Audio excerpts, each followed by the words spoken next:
baisse. En haut d'un escalier, je cherche l'atelier dont plus rien ne subsiste. Dans son nouveau décor, Montmartre semble triste et les lilas sont morts. Et la bohème, on était jeunes, on était fous. La bohème, ça ne veut plus rien dire du tout.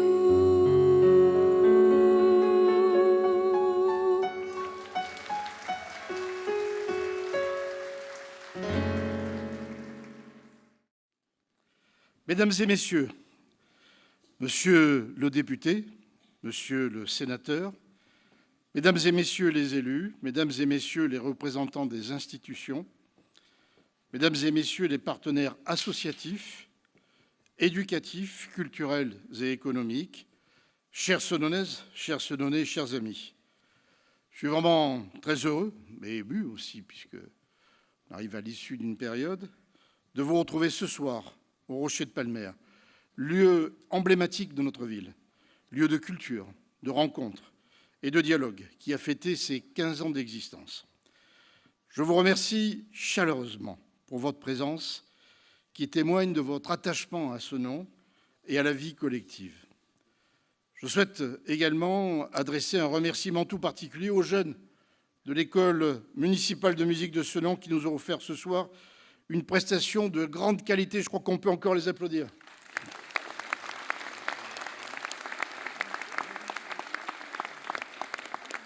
Par leur talent, par leur engagement et leur sensibilité, ils ont su créer une atmosphère chaleureuse et émouvante, fidèle à l'esprit de partage et de culture qui nous rassemble.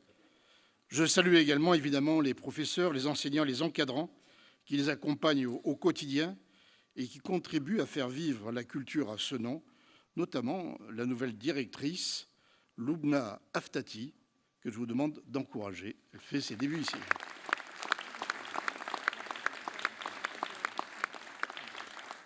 En ce début d'année, et on va y aller directement, je souhaite vous adresser, au nom de la municipalité et en mon nom personnel, des vœux de santé, de sérénité, de confiance et de paix.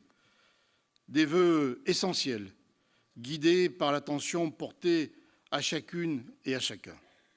Nous entamons cette nouvelle année dans un contexte mondial et national marqué par de profondes tensions.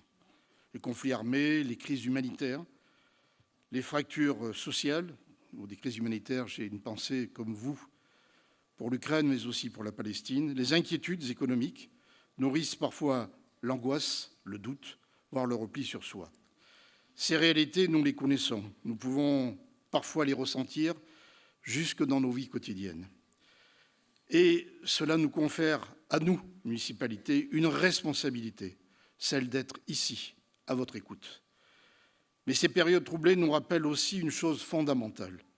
Lorsque l'incertitude grandit, ce sont les valeurs humaines qui doivent nous guider. La solidarité, le respect, la fraternité, le dialogue. À Senon, ces valeurs ne sont pas des principes abstraits. Elles se vivent au quotidien. Ce sont nos priorités. Notre ville, riche de plus de 80 nationalités, est la démonstration vivante que la diversité peut être une force lorsqu'elle repose sur un socle commun. L'égalité, la laïcité, le respect mutuel et l'attachement aux valeurs de la République. Ici, les différences ne sont pas des lignes de fracture. Elles sont une richesse, une source d'échange, de compréhension et de cohésion. Elles participent pleinement à l'identité senonnaise et à ce qui fait l'âme de notre ville. Cette cohésion, ce climat de confiance et de respect, nous le devons avant tout aux femmes et aux hommes qui font vivre Senon chaque jour, aux habitants qui s'engagent, s'entraident et participent à la vie locale, aux agents municipaux dont je tiens à saluer le professionnalisme, le sens du service public et l'engagement constant chaque jour, aux enseignants, aux éducateurs, aux acteurs culturels et sportifs, aux partenaires institutionnels, aux acteurs économiques et aux forces de sécurité. et à ceux qui préservent aussi nos biens. J'ai aperçu tout à l'heure un membre des sapeurs-pompiers que je salue. Je veux également, bien évidemment, rendre un hommage appuyé au tissu associatif sedonnais.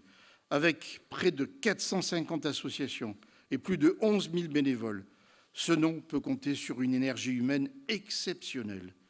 Vous êtes présents dans tous les quartiers, auprès des enfants, des jeunes, des familles, des aînés, des personnes isolées ou en difficulté.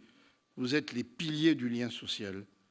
Dans ce contexte, marqué par la vie chère et par des situations de précarité, parfois inédites, la solidarité n'est pas un supplément d'âme, elle est une nécessité. Les bénévoles des Restos du Cœur, du Secours populaire et de tant d'autres structures accomplissent un travail remarquable, souvent dans l'ombre, toujours avec dignité et humanité. Je vous demande de les soutenir.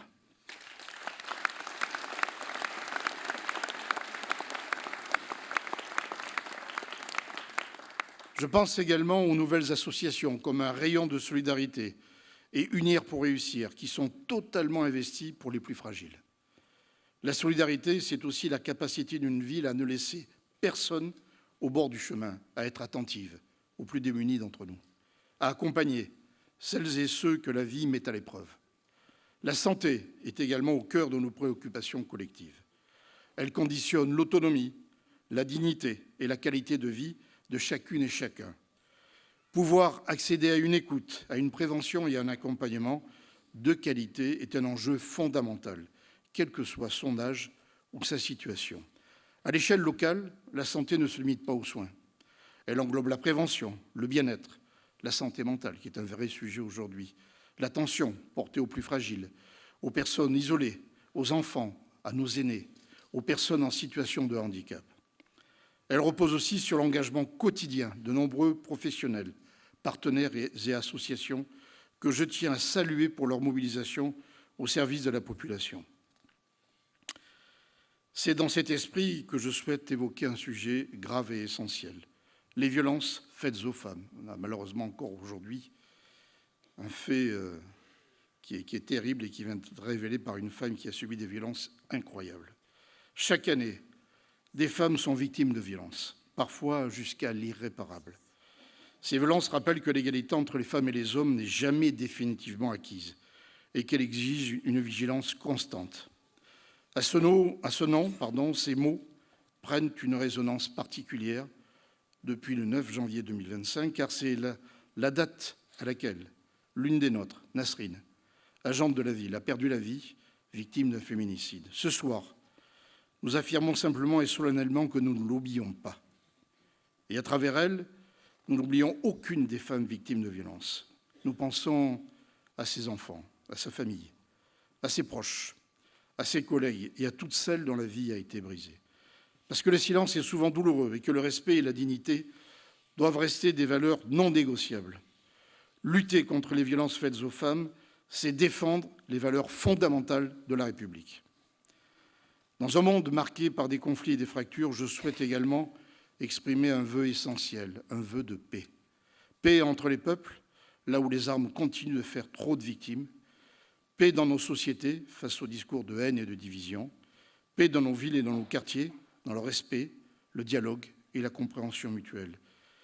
La paix commence souvent à l'échelle locale, dans la manière dont nous nous parlons, dont nous nous respectons, dont nous prenons soin les uns des autres. Elle se construit par l'écoute, par la solidarité et par le refus de toute forme de violence. La démocratie locale et le vivre ensemble sont au cœur de l'identité senonnaise. À Senon, la parole citoyenne a toute sa place. Les espaces de dialogue et de participation nourrissent la confiance et renforcent le sentiment d'appartenance à une communauté. Cette démocratie du quotidien s'incarne notamment à travers, je voudrais qu'on les remercie, le Conseil des sages qui est à nos côtés,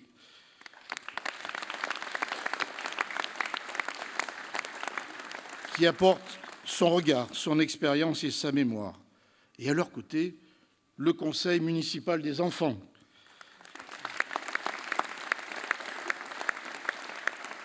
qui porte la voix des plus jeunes avec sincérité et engagement Et je peux vous dire qu'ils n'ont aucun tabou hein, quand je suis avec eux et qu'ils me posent des questions. Il n'y a pas d'interdit, ils y vont, mais ils ont raison, c'est les futurs citoyens, il faut les encourager. Je suis particulièrement heureux qu'ils m'accompagnent ce soir sur scène, symbole fort d'une ville où les générations se rencontrent, dialoguent et construisent ensemble le vivre ensemble. Je souhaite également évoquer nos enfants et nos jeunes, qui sont notre présent autant que notre avenir. Leur offrir un cadre bienveillant, éducatif et ouvert est une responsabilité collective. Nos aînés méritent toute notre attention, ainsi que les personnes en situation de handicap qui doivent pouvoir trouver pleinement leur place dans la cité. L'inclusion est un marqueur fort de l'humanité d'une ville. Ce nom a profondément évolué. Aujourd'hui, de nombreux habitants nous disent avoir choisi ce nom pour son cadre de vie, pour son esprit solidaire, pour sa dimension humaine. Ce regard porté sur notre ville est une fierté collective. Cette fierté repose avant tout sur une manière d'être ensemble, sur une attention portée à l'autre, sur la capacité à faire société malgré les différences ou grâce aux différences. En ce début d'année 2026, je forme le vœu que nous continuions ensemble à cultiver ce qui nous rassemble plutôt que ce qui nous divise, que nous préservions le dialogue, que nous restions fidèles aux valeurs de la République.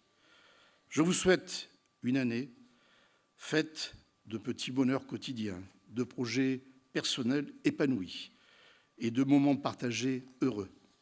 Une année placée sous le signe de la solidarité, de la bienveillance et, vous l'avez compris, de la paix.